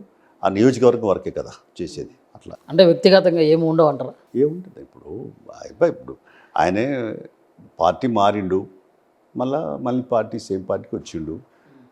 ఇప్పుడు మాతో సన్నిహిత సంబంధాలు కొనసాగిస్తాడు. కాబట్టి దానికి ఇంకా చేయగలిగింది తెలియదు కదా. సార్ ఇప్పుడు ఫైనల్గా మీరు ప్రజాపక్షమా లేకుంటే అధికార పక్షమా? మేము ఎప్పుడు ప్రజాపక్షే ఉంటాం. అయితే అధికార పార్టీతో ప్రాతినిధ్యం చేస్తాం. ప్రజా సమస్యలపైన వాళ్ళ దృష్టికి తీసుకెళ్తాం, పరిష్కారం చేయమని చెప్తాం. పరిష్కారం చేయకపోతే ఉద్యమం బాట పడతాం, పోరాటాలు చేస్తాం. అట్లా అది మా లక్ష్యం. మీరు ప్రజాపక్షాన్ని నిరూపించుకోవడానికి ఒక 4 ఎగ్జాంపుల్స్ చూపెట్టాను సార్. ఈ గవర్నమెంట్ వచ్చినాక కూడా అనేక ధర్నాలు పోరాటాలు చేస్తూనే ఉన్నాం. మధ్యాహ్న భోజనం వర్కర్ సంబంధించినటువంటి మన ధర్నాలు పెట్టుకున్నారు, దీక్ష చేశారు. ఓకే. సెకండ్ ఏఎన్ఎంకి సంబంధించినటువంటిది ఉంటే మన ఈ కోటిలో ఉండేటువంటి డైరెక్టర్ కార్యాలయం అంటే వైద్య శాఖకు సంబంధించిన దాని ముందు దానికి ధర్నాకు నేనే అటెండ్ అయ్యాను ఈ మధ్యలో, నెల రోజుల కిందనే. ఓకే. ఏదో మిత్రపక్షం కాబట్టి లేకుంటే మనం ఏదో మౌనంగా ఉండాలి అని కాదు. మేము ఎప్పుడు ప్రజాపక్షమే, డౌన్ ట్రాడెన్స్ పక్షమే, అట్టడుగు వర్గాల పక్షమే, అనగారిన వర్గాలకు తర్వాత వాళ్ళకు హక్కులకు భంగం కలిగినప్పుడల్లా వాళ్ళకి ఇస్తామన్న హామీలు ఇవ్వలేదు. అవుట్ సోర్సింగ్ లేక రెగ్యులర్ కాంటాక్ట్ ఉన్నారు. వాళ్ళ జీతం అంతా గంతేనా, వాళ్ళకి ఎప్పుడు ఉద్యోగ భద్రత వస్తుంది, ఎప్పుడు తీసేస్తారో ఎప్పుడు తెలియదు, జీతాలు రెగ్యులర్గా ఇవ్వరు. ఇలాంటి అడిగి పోతున్నాం. ఇప్పుడు గ్రామ పంచాయతీలకు 3 నెలల నుంచి రాలేదు సాలరీస్. చిన్న చిరు ఉద్యోగులు అని చెప్తే అడుగుతున్నాం, మా వాయిస్ ఇస్తున్నాం. ఎక్కడ మేము మిత్రపక్షం లేకుంటే ఆ పక్షం ఈ పక్షం అనేది ఏం లేదు. ప్రజల పక్షంగానే మా వాయిస్ ఇస్తూనే ఉన్నాయి, ప్రతి సందర్భంగా మాట్లాడుతూనే ఉన్నాం. దానికి అక్కడ ఏమి ఇబ్బంది పడాల్సిన అవసరం మాకు ఏం లేదు. ఎందుకంటే తప్పుని చూపడమే కమ్యూనిస్ట్, చూస్తూ ఊరుకుంటే కమ్యూనిస్ట్ కాదు. అవును. అన్యాయం జరుగుతా అంటే దాన్ని ఎదిరించడోడే కమ్యూనిస్ట్. నాకేం సంబంధం లేదని అనుకుంటాడు కమ్యూనిస్ట్ కాదు. అందుకని ఉన్న పరంగా ఇప్పుడు రాష్ట్రంలో కానీ దేశంలో కానీ అంటే ప్రతి కార్మికుడు ఒక కమ్యూనిస్టు అని అంటోలో ఏమన్నా ఇబ్బంది ఉందా సార్? ప్రతి కార్మికుడు కమ్యూనిస్ట్ కాలేడు. ఎందుకంటే ఆయనకు ఉండే అలవాట్లు కానీ కమ్యూనిస్టు భావజాలాలు ఉంటాయి కదా సార్. కమ్యూనిస్టు భావజాలం అనేది ఎట్లా వస్తుందంటే ఒక మనిషి అన్యాయం ఎదిరించడం, తర్వాత ప్రశ్నించే గొంతు కూడడం. ఇప్పుడు అక్కడ పనిచేసే అక్కడ కూడా తోటి కార్మికునికి అన్యాయం జరుగుతుంది. అప్పుడు ప్రశ్నించేటప్పుడే వాడు కార్మిక నాయకుడు అంటారు. తన కడుపు నింపితే కాదు, ఇతర కడుపు నిండాలనేటోడే కమ్యూనిస్ట్. ఓకే. తన కడుపు నిండితే చాలు సంతృప్తి అనేటోడు కమ్యూనిస్ట్ కాదు. ఇతరుల కొరకు ఆలోచించేవాడే కమ్యూనిస్ట్. ఓకే. కార్మికుడు అంటే తన హక్కు కొరకు కొట్లాడతాడు. కార్మిక సంఘం అంటే కార్మికులందరూ కలిసి కొట్లాడతారు. పార్టీ సిద్ధాంతాలను నమ్ముకొని పనిచేసిన మీరు అదేవిధంగా ఇప్పుడు డబ్బు కోసమో లేకుంటే పదవుల కోసమో వాటిని పక్కదారి పట్టిస్తున్నారు సిద్ధాంతాలని అని చెప్పేసి ప్రజలు కొంతమంది మాట్లాడుతూ ఉన్నారు. మరి ఆ ప్రజలకి మీరు ఏ సమాధానం చెప్తారు సార్? ప్రజలకు ఏం జవాబు చెప్పాలి? ఇప్పుడు మేము చిన్నప్పటి నుంచి వెళ్ళి 75 నుంచి కమ్యూనిస్ట్ పార్టీలో చేరినాం. 50 సంవత్సరాలు అయిపోతుంది. శాఖ అంటే పార్టీ ప్రాథమిక సభ్యత్వం నుంచి శాఖ కార్యదర్శి నుంచి వెళ్ళి రాష్ట్ర కార్యదర్శి నుంచి జాతీయ కార్యవర్గ సభ్యుడి దాకా ఎదిగాం. మాకున్న పరిమితులలో ప్రజాపతిని కూడా ఎన్నికయ్యాం. సర్పంచ్గా, మండల పరిషత్ అధ్యక్షుడిగా, జెడ్పీటీసీగా, ఎమ్మెల్యేగా, నిర్దబ్రి అసెంబ్లీగా వివిధ బాధ్యతలు నిర్వర్తించి ప్రజల పక్షంగా పనిచేశాం. మేము ఏ పనులు చేసినామో ఇప్పటికీ గుర్తులు చిహ్నాలు ఉన్నాయి. మేము సాధించిన విజయాలు కళ్ళకు కనపట్టేట్టు ఉన్నాయి. పార్టీలు మారాలని అనేక రకరకాల ఒత్తిళ్ళు వచ్చినా మేము నమ్మిన సిద్ధాంతాన్ని దాన్ని కొనసాగింపుగానే మేము ఎప్పుడైతే ఈ కమ్యూనిస్ట్ పార్టీలో చేరినామో అదే పార్టీలో అనేక ఆటుపోట్లు వచ్చినా, ఇబ్బందులు వచ్చినా తట్టుకొని నిలబడుతూ ఎదుగుతూ పోతున్నాం. అనేక కేసులు వచ్చినాయి, మర్డర్ కేసులు వచ్చినాయి, కోర్టు తిరిగినాం, ఇప్పుడు ఒక ఉదాహరణ చెప్తే ఆశ్చర్యపోతుంది. ఇప్పుడు యూరియా షార్టేజ్ అంటున్నారు. యూరియా మేమేం చేసినాము, గోడౌన్లో యూరియా ఉన్నది, బయటకు యూరియా లేదు. 15 ఏళ్ళ కింద మేము పోయి ఆ గోడౌన్లో దాడి చేసి ఆ తాళం బలగొట్టి నేనే స్వయంగా ఒక మా ఎమ్మెల్యేగా పనిచేసినోని, ఎమ్మెల్యే మా పార్టీ నాయకత్వం అందరం కలిసిపోయి కొన్ని తాళం బలగొట్టాం. తెల్లారి నుంచి యూరియా షార్టేజ్ లేకుండా అయిపోయింది. అంటే పోరాటాలు, మిలిటెంట్ పోరాటాలు అవసరం. అవును. అవి లేకపోతే కూడా కదా. ఇప్పుడు వరదకాల పోరాటం, లేకుంటే సాగునీటి ప్రాజెక్టు పోరాటం, ఇప్పుడు నాగార్జున సాగర్ ఎవరు సాధించారు? కమ్యూనిస్టులే. అవును. ఇవన్నీ సాధించినాయని నాగార్జున సాగర్ నదికొండ ప్రాజెక్ట్ అని అప్పుడు బుర్రకథ పెట్టి చెప్పింది, లేకుంటే శ్రీరామ్ సాగర్ ప్రాజెక్ట్ అని, లేకుంటే మేము వరదకాల పోరాటం, ఇవన్నీ పోరాటాలు. డిండి నక్కలగండి మా కమ్యూనిస్ట్ పార్టీ నల్లగొండ జిల్లా పార్టీ ఆ పోరాటం చేసింది. కానీ ఎట్లా ప్రతి చోట పోరాటాలు చేసింది మేము. ఇప్పుడు వరదకాలం వచ్చింది, హుస్నాబాద్ ఏరియా అంతా మొత్తం ఇటు కరీంనగర్ నుంచి వెళ్ళి మెట్ట ప్రాంతాలకు అంతటి గంగాధర, ఇటు సిరిసిల్ల ఈ ప్రాంతాలకు వచ్చినాయి. మరి శాశ్వతంగా నీళ్ళు ఉన్నాయి. పోరాటాలు, ఉద్యమాల ద్వారానే సాధించబడతాయి. ఓకే. అంటే ప్రభుత్వాలు దృష్టికి తేవాలి కదా, తెస్తున్నాం, పోరాడుతున్నాం. ఇప్పటికి కూడా మచ్చ లేకుండా ప్రశ్నించే గొంతుకలనే ఉంటున్నాం. ఇప్పటికి ఎంత వయసు వచ్చింది, ఏం చేస్తుంది కాదు. ఇప్పటికి కూడా పారదర్శకత, జవాబుదారీతనంగా ఒక కట్టుబడి ఉండి, సిద్ధాంతానికి కట్టుబడి ఉండి, మాట కట్టుబడి ఉండి, విలువలతో బతుకుతున్నటువంటి పరిస్థితి చూస్తున్నారు ప్రజలు. అందుకనే ఎక్కడ పోయినా కూడా చాడ వెంకరెడ్డి అంటారు. దానికి రాష్ట్రంలో కానీ కేంద్రంలో కానీ పాలకులు మాత్రమే అంటున్నారు సార్. పాలకులు ఉభయ కమ్యూనిస్టు పార్టీలని గుర్తిస్తున్నాయా? వాటితో మాకు సంబంధం లేనట్టు చాలా ధీమాతో ఉన్నట్లయితే కనిపిస్తూ ఉన్నాయి. వాళ్ళు ఎక్కడెవరున్నా వామపక్షాలు, అందులో ఉభయ కమ్యూనిస్ట్ పార్టీలదే ప్రజా సంఘాలు, అనుబంధ సంఘాలు ఎక్కువ కలిగి ఉన్నటువంటి ఒక లక్షలాది మందితో ఉన్నటువంటి పార్టీలు, కోట్లాది మంది సానుభూతి పరులు ఉన్నటువంటి పార్టీలు, లక్షలాది మంది కార్మికులు, ప్రజా సంఘాల కార్యకర్తలు, క్రియాశీల కార్యకర్తలు ఉన్నాయి పార్టీలు ఇవి. ఇప్పుడు ఆంధ్రప్రదేశ్లో కొన్ని ఈ మధ్య అంగన్వాడీస్, లేకుంటే మధ్యాహ్న భోజనం ప్రభుత్వం దిగొచ్చి చర్చ చేసి పరిష్కారం చేస్తుంది కదా. ఇప్పుడు అంగన్వాడీలకు సంబంధించిన సమస్యలు, మధ్యాహ్న భోజన సమస్యలు ఇవన్నీ చేస్తూనే ఉన్నాయి కదా. మరి ఎవరి వెనుకలు ఉన్నాయి? ఈ సిపిఐ వెనుక ఉన్నాయి. అయితే ఏఐటీయూసీ లేకుంటే సిఐటియు. అవును. సరే, ఇంకా మిగతా ఇఫ్ట్లు ఉన్నాయి కొన్ని, న్యూ డెమోక్రసీ పార్టీలు, ఇవి ఇతర ఎంఎల్ పార్టీలు ఉన్నాయి కదా, ఉన్నాయి. కానీ ఏదైనా ఎర్రజెండా పార్టీల కిందనే. ఇవాళ పోరాటాలు చేసేటి కూడా ఎర్రజెండా పార్టీలే. అయితే ఇంకా అనుకున్నది ఏం చేస్తలేరు, ఇంకెందుకు బలం అవుతలేరు, ఇంకా ఎందుకు సీట్లు వస్తలేవు, ఇంకా ఆ ప్రశ్నలన్నీ కూడా చర్చించాల్సినవి. ఏదో చర్చించాల్సినవి కావు నేనేం చెప్పట్లేదు. ఓకే. కాకపోతే దానికి ఇంకా అంతర్మదనం చేసుకోవాలి. కమ్యూనిస్టులు కూడా, మేము కూడా చర్చించుకోవాలా, ఎందుకు ఇంకా మనం ఇంప్రూవ్ కాలేకపోతున్నాం, ఇంకా కారణాలు ఎక్కడ పోతుంది. అన్నీ బాగా హార్డ్ వర్క్ చేస్తున్నాం నిజమే, కానీ మన వెనకాల మళ్ళీ జనాలు ఎందుకు అంటే ఆశల పల్లెకులు ఉన్నారు ప్రజలు. సుప్రీంకోర్టు చెప్పింది కదా, ఉచితాలు ఇస్తున్నారు అన్ని. వాటితో పాటుగా దానితో వల్ల ఏమవుతుందంటే ఈ శ్రమ చేయడానికి కూడా ఇష్టపడాడు, శ్రమ దగ్గర ఫలితానికి కూడా కొట్లాడు, ఇలాంటివన్నీ ఉన్నాయి. వీటిని మేము ఎట్లా అధిగమించాలి? ప్రజల నాడిని బట్టి మనం ప్రజా ఉద్యమాలు, పోరాటాలకు సమైతం చేయడానికి కసరత్తు చేయాల్సిన అవసరం ఉంది అనేది అనుకుంటాము. రేపు మహాసభలో కూడా చర్చించి ఒక ఖచ్చితమైనటువంటి నిశ్చితమైన అభిప్రాయంతో, కార్యాచరణతో ముందుకు పోదామని ఆలోచనలో ఉన్నాం. తెలంగాణలో మళ్ళీ కమ్యూనిస్టు పార్టీలో పట్టు సాధించాలి అండ్ ఉనికిని మళ్ళీ కాపాడుకోవాలంటే మరి ఎలాంటి కార్యాచరణ ఉండబోతుంది, ఎలాంటి ప్రయత్నాలు చేయబోతున్నారు? తెలంగాణలో కమ్యూనిస్టులకు పునాది ఉంది. ఇక్కడ బీజేపీ అడ్డా పెట్టే ప్రయత్నం సాగిస్తుంది. కాబట్టి దాన్ని అధిగమించాలంటే కమ్యూనిస్టులు ఒక పటుత్వమైనటువంటి ఒక దీర్ఘకాలిక కార్యాచరణ రూపొందించుకోవాలి. మతోన్మాద బీజేపీ దుర్గతను ఎండగడుతూ ప్రజల హక్కులపైన దాడులు ఏవైతే చేస్తున్నారో పెట్టుబడిదారులు కానీ ఇతరులు కానీ చేస్తున్న వాటిని హక్కులు హరించేటువంటి పాలకులు కానీ ఎవరు హక్కులు హరించినా ప్రజల గొంతుగా ఉండి ప్రజల విశ్వాసాన్ని పొంది ప్రజాపక్షంగా ప్రజల విశ్వాసం చూరగొనేటువంటి మా కమ్యూనిస్టులు మా వాళ్ళే, మేమే అసలు మాకు మేలుకోరేటోళ్ళు కమ్యూనిస్టులే, ఎవడు కోరడు అనే వాతావరణాన్ని సృష్టించుకోవాల్సిన నైతిక బాధ్యత కమ్యూనిస్టులపైన ఉన్నది. ఆ బాధ్యతను స్వీకరించాలి.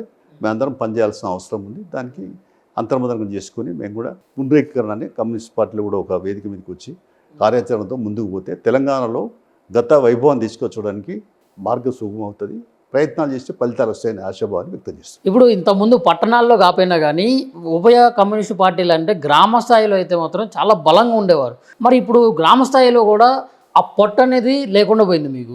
మళ్ళీ ఆ పట్టుని మళ్ళీ ఎట్లా అంటే ఎటువంటి ప్రణాళికతో ముందుకు వెళ్ళబోతున్నారు అనేది ఇంపార్టెంట్. ఇప్పుడు పట్టు అనేది సమస్యలు తీసుకుంటేనే, ప్రజల సమస్యలు ఉంటేనే ఆ సమస్యల కొరకే, సమస్యల పరిష్కారం కొరకు, సమస్యలు ఎట్లా అయితే వాటిని అధిగమించాలో వాటి కొరకే ప్రజలు వెనకాల ఉంటారు, ఎర్రజెండా పార్టీ వెనకాల. అయితే ఇప్పుడు ఆ సమస్యలను గుర్తించి వాటిపైన కేంద్రీకరించి పనిచేయడం అనేది కావాలి. ఇప్పుడేం పాలకులు ఏం చేస్తున్నారంటే ఆశలు పెడుతున్నారు. గ్యాస్ సిలిండర్ ఒక పాలకుడు 1200కి ఇస్తాడు, ఇంకో పాలకుడు నేను 700 సబ్సిడీ ఇస్తా 500కి ఇస్తా అంటాడు. తెలంగాణ పెట్టుకో, 200 యూనిట్లు నేను ఫ్రీ ఇస్తా అంటాడు, ఉచిత బస్సు అంటాడు. ఇలాంటి అన్ని ఆశలు పల్లెకులు ఉన్నారు. అదే నువ్వు పొద్దుస్తమానం కమ్యూనిస్టులను తప్పు పట్టడానికి కాదు, ప్రజలు కూడా ఆశలు ఉన్నారు. వాళ్ళ ఆశ తెలిసిపోతే కానీ, ఆశ తెలితే కానీ నా ఆశ నిరాశే, నా ఆశ అడియాశే, నా ఆశ ఫలించట్లేదు అనుకుంటేనే కదా అతనిలో మళ్ళీ టర్న్ అయ్యేది. ఆ విసుగొత్తేనే కదా, ఎక్కడ ఆవేదనల మధ్యనే కదా పుట్టేది కమ్యూనిస్ట్ ఉద్యమం. పోరాటాల మధ్య అంటే మనిషిలో ఆయన అంతర్మతం అయితేనే కదా ఇక నాకు ఈ సమస్య పరిష్కారం అయితే అనుకున్నప్పుడే కదా వచ్చేది. అంటే అట్లా ఆ రకమైన పద్ధతులు మేమైతే మేము మా గ్రౌండ్ ప్రిపేర్లో మేము ఉండాలి. అది పాలకుల్లో మార్పు అంటారా లేకుంటే ఉచితాలకు అలవాటు పడ్డారు? ప్రజలు రావాలి కదా. ప్రజలకు అన్యాయం జరిగితే ఇప్పుడు నీకు కడుపు అంతా ఆకలి అయితే అంటావు, కొద్దిగా ఆయనకి మంచిది కావాలన్నావు, ఇప్పుడు మంచిది కావాలంటావు, వాటికి తాగాలంటావు. అట్లా కాబట్టి ఆకలి అయితే కడుపు మంట ఉంటుంది. అవును, ఆ కడుపు మంట పోరాటాలే ఆకలి, ఈ ప్రజా ఉద్యమాలు, అవును, పోరాటాలు. అందుకని మిలిటెంట్ పోరాటాలు కావాలంటే ప్రజలు సమైతం చేయాల్సిన బాధ్యత మా మీద ఉంది. ప్రజలు కూడా ఇవాళ యువకులు, ప్రధానంగా యువకులంతా కూడా ఆలోచించాలి, దేశం ఎటువైపు పోతుంది, దేశ భవిష్యత్తు ఏంది. అనేక మోడర్న్ టెక్నాలజీ వచ్చి ఇవన్నీ వచ్చినాయి కాబట్టి వాళ్ళు కూడా ఆలోచించుకోవాలి. మా వైపున కూడా బాధ్యత ఉంది, ఏం బాధ్యత లేదు అని మేము చెప్పట్లేదు. ఒక సిద్ధాంతాన్ని పునాదుల మీద ఉన్నాం కాబట్టి కమ్యూనిస్టులుగా విస్తరణ వైపు సాగాలి. మేము ఆ యువతుల్ని ఆకర్షించే పద్ధతులలో, తర్వాత కార్మికులు, కర్షకులు, రైతులు, కూలీలు, లేదా సామాజిక న్యాయ, ఎస్సీ, బీసీ, బడుగు బలహీన వర్గాలకు సంబంధించిన సమస్యల మీద పట్టించుకొని ప్రజా ఉద్యమాలకు, మిలిటెంట్ ఉద్యమాలకు సమాయత్తం కావడం వైపునే మా ప్రయత్నాలు ఉండాలి. ఆ వైపునే మా ప్రయత్నం సాగిస్తాం. గతంలో ప్రజలకు ఎటువంటి సమస్యలు వచ్చినా కానీ ముఖ్యంగా గుర్తొచ్చేది కమ్యూనిస్టు నాయకుల దగ్గర పోవాలి, అప్పుడే మా ఒక సమస్యకే పరిష్కారం దొరికిద్దని ఆలోచించేవారు. ఇప్పుడు ఏ బీఆర్ఎస్ నాయకుడు ఫోన్ చేయాలా, లేదా ఏ కాంగ్రెస్ నాయకుడు ఫోన్ చేయాలని చెప్పి ఆలోచిస్తున్నారు. దానికి గల పరిస్థితి ఏం కారణం? ఇప్పుడు వాళ్ళకు ఈజీగా పని అవుతుంది అనేటువంటి ఆశలో ఉన్నారు ప్రజలు. ఇప్పుడు కమ్యూనిస్టులతో అయితేనే అనే చోట ఇప్పుడు మా హుస్నాబాద్ ఏరియాలో ఉంటాను, నేను ఉన్నా అనుకోండి, కిందికి లెక్కించలు ఫోన్ చేస్తాడు, నాకు నిమిషంలో హాస్పిటల్ కావాలి, అడ్మిట్ కావాలంటాడు. నీ వాట్సాప్ పంపించవా, నీది ఏదో ఉందో నీ మొత్తం ఏం వ్యాధో ఏం సంగతో దాని పర్టికులర్ అది పంపించమని చెప్తాం, పర్టికులర్స్ చేస్తాం. అట్లా అయితే కాన్ఫిడెన్స్, విశ్వాసం. అందుకనే కమ్యూనిస్టులు ప్రజల విశ్వాసాన్ని చూరగొనే ప్రయత్నాలు ఉండాలి. దానికి సంబంధించిన ఎస్టాబ్లిష్మెంట్, దానికి కార్యాచరణ జరగాలి. అదే ఆ వైపునే మేము ఆలోచిస్తున్నాం. అందుకని ఇప్పుడు మా పార్టీ జయంతి ఉత్సవాలు, తర్వాత వైపున గ్రామ శాఖల బలోపేతం, నిర్మాణము, కొంచెం ఇవన్నీ చేసుకోవాలని అంతర్మతం చేసుకుంటున్నాం. కానీ గ్రామాలకు వెళ్ళాలి, పునాదులు బదిలీ చేసుకోవాలనే దానిలో ఉన్నాం. ఆ వైపు ప్రయత్నం చేస్తున్నాం. ఒక తెలంగాణలో కానీ కేంద్రంలో కానీ, అంటే కేంద్రం దాకా ఎందుకులే కానీ ప్రస్తుతం తెలంగాణలో ప్రభుత్వ వైఖరిని మీరు ఖండించి ఒకవేళ ఉభయ కమ్యూనిస్టులు తలుచుకుంటే ఏం చేయగలరు? ఏం చేయగలుగుతాము? ప్రజలను సమాయత్తం చేయాలి కదా. ప్రజా ఉద్యమాలు, ప్రజా పోరాటాలకు సమాయత్తమే చేయాలి. ఇష్యూస్ ఉన్నాయి కదండి, ఇప్పుడు పెండింగ్ ప్రాజెక్ట్స్ ఉన్నాయి, లేకుంటే ఇంకా ఇచ్చిన హామీలు ఉన్నాయి, భూమి సమస్య ఉన్నది, ఇతర సమస్యలు ఉన్నాయి, ఇళ్ల స్థలాలు, పక్కా ఇల్లు. ఇప్పుడు ఇల్లు ఏమి ఇస్తారు? ఇప్పుడు 10 ఏళ్ళకి వెళ్ళి ఆయన ఏమి ఇల్లు ఇవ్వలేదు. వీళ్ళకి ఇప్పుడు ఇల్లు ఒక్కొక్క ఊరికి 300, 100, 200, 300-400 ఇళ్ళు అడుగుతున్నారు. వీళ్ళు ఇచ్చే 300-400 ఇళ్ళు అవుతుంది. ప్రజా పోరాటాలు వస్తాయి. చూస్తాను, ఆశల పల్లెకులో ఉన్నారు ప్రజలు. ఆశలు నెరవేరాయి, నిరాశ వస్తుంది. నిరాశ వస్తేనే నిస్పృహ వస్తేనే కదా ఆకలి. ఇప్పుడు కడుపు మండితేనే పోరాటం, కేకలు వస్తాయి, ఆకలి కేకలు. పరులు కాలేదన్నప్పుడే ఉద్యమాలకు బాట పడతారు.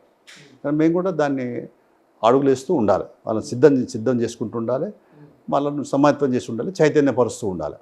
అంటే వాళ్ళని తీసుకుపోయి ప్రయత్నం చేయడం అది అయితలేదు. కాకపోతే ఇక మనం ఏం చేద్దాం నాయన, ఇక పోరాటం తప్ప ఏం లేదు, ధర్నాలు, పికెటింగ్లు, రాసరోకోలు, దిగ్బంధనాలు ఇవన్నీ చేద్దామని చెప్తాం. ఇప్పుడు ఇందాక మీరు బీజేపీ పార్టీ గురించి చాలా కొన్ని కామెంట్లు అయితే చేయడం జరిగింది. ఎందుకని మీకు బీజేపీ ఉభయ కమ్యూనిస్టు పార్టీలకి బీజేపీ అంటే ఎందుకు పడదు? మాకేమన్నా వాళ్ళకి ఏమైనా పాలువల్ల మేమన్నా కాదు కదా.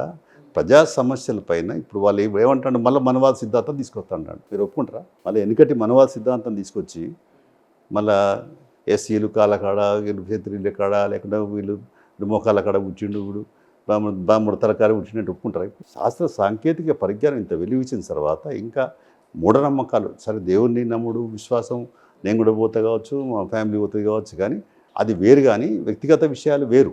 కానీ నువ్వు మూఢనమ్మకాల పెంపు చేసి తర్వాత దాని మీద సెంటిమెంట్ చేసి మళ్ళీ మనవాద సిద్ధాంతాన్ని తీసుకొస్తే దానిపైన మనం వ్యతిరేకం. ఇప్పుడు బాబ్రీ మస్జిద్ని కూలగొట్టి రామునే కడతాం గాన్నే ఉన్నాడు అనేది అంత జిద్దు శక్తి ఏంటంటే సెంటిమెంట్ రాజకీయాలతో నడపాలని చూస్తున్నారు. దానికి మేము వ్యతిరేకం. ఉన్మాదం పనికి రాదు. ఆయన ఏం చెప్పినాడు, అంబేద్కర్ ఏం చెప్పాడు, ఇప్పుడు అనేక మతాలు ఉన్నాయి, అనేక కులాలు ఉన్నాయి, అనేక జాతులు ఉన్నాయి, ఒక మతం ఇంకో మతం పెత్తనం చేయకూడదు అనేది లౌకిక వ్యవస్థ. దాన్ని సెక్యులరిజం అంటాం. ఓకే, ఆ వ్యవస్థలు ఉండవని చెప్పినాం. ఇప్పుడు అదే అంటున్నాం మేము అనేది కూడా. ఏదైనా ఇప్పుడు బాబ్రీ మసీదుని కూల్చి మరి అయోధ్య రామ మందిర్ నిర్మించడంలో సమస్య ఏముంది సార్? అప్పుడు ఇక్కడనే పుట్టిండు దానికి ఏముండదు, అది కాదు కదా. ఇది ఒక అంటే సెంటిమెంటు అక్కడ చేసినాం మేము సాధించినాం అనేది. ఇప్పుడు రామ చుట్టూ తిప్పిస్తున్న రాజకీయాలు ఇప్పుడు. అంటే మత రాజకీయాలు, రాముడు మంచివాడు, మరి రాముడు రాజకీయాలు చేయవని మీరు. రాముడు అందరు బతకాలన్నాడు, మరి మీరు కొంతమందికి ఎందుకు బతారు? ఇప్పుడు ఆదాని అంబానికి మీ రాజ్యంలో లక్షల కోట్ల రూపాయల ఆస్తులు ఎట్లయినాయి, ఆదాయం ఎట్లా పెరిగింది? ఇప్పుడు ఆదాని మొత్తం అమెరికాలో కూడా లంచాలు ఇచ్చినాడు, లేకుంటే ఎక్కడెక్కడ పాతకి ఇచ్చినాడు. ఇప్పుడు ఇక్కడ రేవంత్ రెడ్డి కూడా 100 కోట్లు ఇచ్చినాడు అని అంటే వాపు చేసినాడు కదా. కాబట్టి అట్లాంటి అంటే ఎడ్ చేసి ప్రలోభాలకు గురి చేసి వాళ్ళ ఆస్తులు సంపాదించుకోవడానికి, ఆస్తులు పెంపొంది చేసుకోవడానికి ప్రయత్నం చేస్తుంది, కానీ వ్యతిరేకిస్తున్నాం. ఓకే సార్, ఇప్పుడు ఫైనల్గా ఈ కేంద్ర ప్రభుత్వం కానీ రాష్ట్ర ప్రభుత్వం కానీ ప్రభుత్వాల అండ్ పాలకుల వైఖరిని దృష్ట్యా తెలంగాణ రాష్ట్ర ప్రజలకి అండ్ భారతదేశ ప్రజలందరికీ కూడా మీరు ఏం చెప్పదలుచుకున్నారు? భారతదేశ ప్రజలైనా తెలంగాణ ప్రజలైనా ఉన్నటువంటి పరిస్థితుల్లో మనం కాన్స్టిట్యూషన్ రాజ్యాంగంలో పొందుపరిచిన ప్రాథమిక హక్కులు అమలు చేయాలి. అది ప్రాథమికంగా మనం పొట్లాడేది. ఇక్కడేమో ఇప్పుడు ఇందాక అన్న చూడు, మీకు ఎందుకు కోపం బీజేపీల మీద అంటే ప్రశ్నించే గొంతుకలు నొక్కేస్తాను కదా. కోరేగాం కుట్ర కేసు ఎందుకు పెట్టావు? ప్రొఫెసర్ సాయిబాబా 90% వికలాంగుడు పైబరున్నోడిని జైల్లో పెట్టి 9 ఏళ్ళ పై పెడితే సుప్రీంకోర్టు ఏం చేస్తే నిర్దోషానికి తీర్పిచ్చింది. ఆయన చనిపోయినాడు. ఇప్పుడు దానికి ఎవరి మీద పెట్టాలి కేసు? మర్డర్ కేసు మోడీ మీద పెట్టాలి. ఇప్పుడు వరారావు అటువంటి ఆయన ఇప్పుడు ఇక్కడ ఎందుకు లేడు? బాంబేలో ఎందుకున్నాడు అంటే రాజద్రోహం కేసు పెట్టినారట. అంటే ఇట్లా ప్రశ్నించే గొంతుకలను, హక్కులను హరిస్తూ, ఉద్యమాల పోరాటాలు అణచివేస్తూ ఈ రకంగా చేస్తుంది. కాబట్టే బీజేపీ ఒక మతం పేరుతో మరణోమం సాగిస్తుంది. కాబట్టి దానికి వ్యతిరేకం. ప్రశ్న గొంతుకలు నొక్కేస్తుంది కాబట్టి, ప్రాథమికలను హరిస్తుంది కాబట్టి వ్యతిరేకం దానికి. అందుకనే కమ్యూనిస్టులు అనేటి వాళ్ళు బలపడితే సామాజిక న్యాయం జరుగుతుంది, బలపడకపోతే ఇట్లాగే ఇబ్బందులు వస్తాయి, ప్రజలకి ఇబ్బందులు వస్తాయి. అంతిమంగా మా ప్రయత్నం మేము చేస్తాము. చాలా దేశాల్లో కమ్యూనిస్ట్ పార్టీ ప్రభుత్వాలు ఉన్నాయి, పనిచేస్తున్నాయి, ఆడపోటీ ఎదుర్కొంటున్నాయి, ఆడ నిలబడుతున్నాం. ఇప్పుడు కూడా వైపునే మా తెలంగాణలో కూడా కమ్యూనిస్ట్ పార్టీ గత వైభవం తెచ్చుకోవాలి. ఆనాడు తెలంగాణ సాయుధ పోరాటం, మగ్దుమ్ మొయినుద్దీన్, లేకుంటే రావినారెడ్డి, బద్దమెల్లారెడ్డి, దొడ్డి కొమరయ్య, ఐలమ్మ, సకల ఐలమ్మ, ఇలాంటి అనేక త్యాగాల రాతలు ఉన్నాయి. కాబట్టి వాటిని ఇంకా మరింత పుణికిపుచ్చుకొని బలోపేతం చేయడమే తెలంగాణలో కమ్యూనిస్ట్ పార్టీ అప్పుడు బలపడుతుంది. అందులో సిపిఐ, సిపిఎం, వామపక్షాలు, ఇంకా ఎంఎల్ పార్టీలు కూడా ఒక వేదిక మీద ఉద్యమాలు చేయడమే, పోరాటాలు చేయడమే, ప్రజల పక్షంగా ఉండడమే, ప్రజలకు విశ్వాసాన్ని కలిగించాలి. మొదలు ఈ ఇల్లు మా కొరకు కొట్లాడేటోళ్ళు అనే భావన కలిగించాలి. ఇప్పుడు ఏదో కొంత లిమిటెడ్ ఇళ్ళ స్థలాన్ని ఇందాక చెప్పినట్టు 1,00,000 గుడిసెలు ఇచ్చినాం. ఇప్పుడు మొత్తం తెలంగాణలో సిపిఐ, సిపిఎం అన్నీ కలిసి ఇప్పుడు ఉన్నాయి గుడిసెలు. అట్లాగే అది కాదు కదా, ఇంకా ప్రజాబాహుల్యంలోకి పోవాలి. పక్కా ఇల్లు లేవు, ఉపాధి అవకాశాలు, ఇప్పుడు ఈజీఎస్ కూలీల పని ఉంది, ఆ పని బిల్లులు పెండింగ్ ఉన్నాయి, ఇస్తలేరు. సమస్యలు చాలా ఉన్నాయి. పట్టుకొని పని చేసేదానికి మేము తరపి తీయాలి. ఇప్పుడు ఆ గ్రౌండ్ ప్రిపేర్ చేసుకోవాలి. మా బాధ్యత ప్రణాళిక సిద్ధం చేసుకుంటున్నాం, ఆ ప్రయత్నం చేస్తాం. మహాసభలు ఇవన్నీ జరుగుతున్నాయి, దానిలో అక్కడ క్రియేట్ చేసి ఈ ప్రభుత్వానికి 14 నెలలు టైం ఇచ్చారు. ఇంకా ఎంత టైం ఇస్తారో అది చూసి తర్వాత పాలకులు నిర్లక్ష్యం ఎప్పుడు చేస్తే అప్పుడు పోరాటాలే. దీనికి మీనమేషన్ లెక్క పెట్టుకునేది ఏం లేదు దీనికి. ఇప్పుడు ప్రస్తుత పరిస్థితుల్లో ప్రజలకు మీకు అసలు మద్దతు ఇస్తారా సార్? ప్రజలు దేనికి వరకు మద్దతు అడగాలి మేము ఎప్పుడు అడుగుతున్నాము. ప్రజలకు మధ్యలో మన ఉండి పని చేస్తే మద్దతు చేస్తారు, ప్రజలకు దూరంగా ఉంటే మద్దతు ఇస్తారా? నేను స్టూడియోకి వచ్చి మాట్లాడతానే మేము మాట్లాడుతున్నాం, నేను రాకపోతే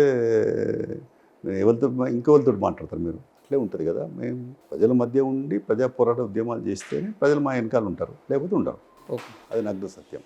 ఆ వైపున మా పోరాట ఉద్యమాలు కొనసాగిస్తాం. ఇప్పుడు రాబోయే స్థానిక ఎన్నికల్లో మరి ఉభయ కమ్యూనిస్టు పార్టీల స్టాండ్ ఏంటి సార్? ఉభయ కమ్యూనిస్ట్ పార్టీల గురించి నేను చెప్తాను, కానీ సిపిఐ గురించి చెప్పగలను. ఓకే. ప్రధానంగా ఏంటంటే కాంగ్రెస్తో అసెంబ్లీ ఎన్నికల వరకు ఒక అవగాహన సిపిఐ తోటే కుదిరింది. సార్ సిపిఎంతో కుదరలే. సిపిఎం ఏదైతుందో వాళ్ళు పొడి చేసినారు స్వతంత్రంగా, చేయని చోట్ల వాళ్ళు కాంగ్రెస్కు మద్దతు ఇచ్చారు. ఓకే.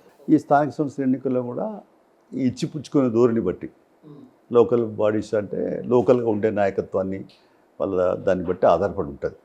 కాబట్టి మేము మా పక్షం మాకున్నటువంటి బేసెస్, మా పునాదులు, మేము ఎక్కడైతే గతంలో గెలిచినామో, ఎక్కడనైతే బలం ఉందో అక్కడైతే మేము పూర్తి చేయలేకుండా ఉండలేం కదా. అవును. కాబట్టి వాళ్ళ దాన్ని బట్టి సర్దుబాటు బట్టి ఉంటుంది.